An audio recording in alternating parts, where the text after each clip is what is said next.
નડિયાદ મહાનગરપાલિકાની ચૂંટણીને લઈ ભાજપે સંકલ્પપત્ર જાહેર કર્યું છે। વિકાસના રોડમેપ સાથે ભાજપ ચૂંટણી મેદાનમાં છે। 13 વોર્ડના 52 ઉમેદવારોની હાજરીમાં લોકાર્પણ કરવામાં આવ્યું। કેબિનેટ મંત્રી રમણભાઈ સોલંકી, ધારાસભ્ય પંકજભાઈ દેસાઈ પણ હાજર રહ્યા હતા।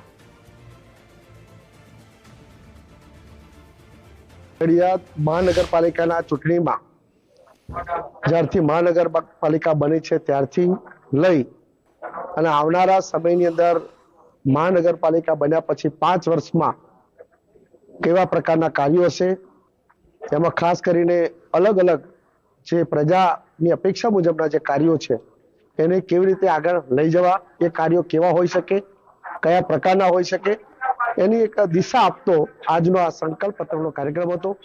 વિશેષ